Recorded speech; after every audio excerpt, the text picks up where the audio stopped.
Women could also become regular members of the organization. Активни членки на револуционерните организации, писмоносци, но и честнички во борбени акции, биле жените во периодот на отоманското владење на овдешните простори. Ова меѓу другото неодавна беше посочено во Скопје, на регионалната конференција за општествената поставеност на жените низ историјата и промоцијата на книгата Архиви на невидливите.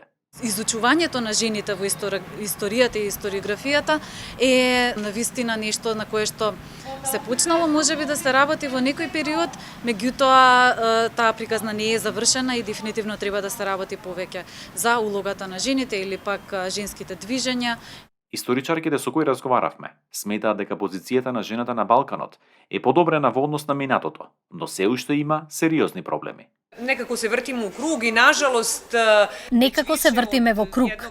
За жал и после повеќе од еден век, откако женскиот глас почна да се слуша во јавноста, се уште ги поставуваме истите прашања и се обидуваме да најдеме решенија за проблемите, во чие надминување се уште немаме успех до крај.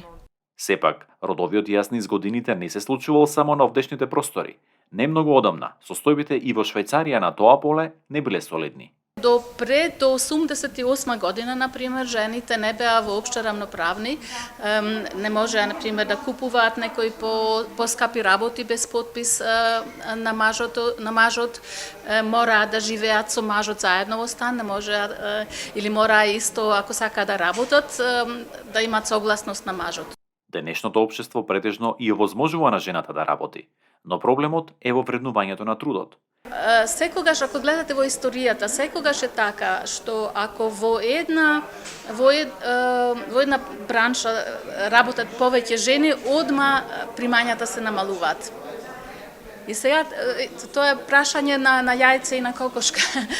Дали таму мажите од таму заминуваат затоа што примањата се намалуваат или се намалуваат примањата затоа што таму повеќе жени работат и се разбира за на жените може помалу да им се плати. Родовото насилство е уште еден сегмент што се провлекува од минатото. Сепак, социјалните мрежи, медиумите и јавноста денес се покажуваат како сериозен коректив. Те теме су сада многу видливије и многу се више говори о томе. Тие теми сега се многу повидливи, многу повеќе се зборува за нив и ми се чини дека тоа на некој начин е своевидна закана за насилниците, да размислат дали повторно би го направиле истото.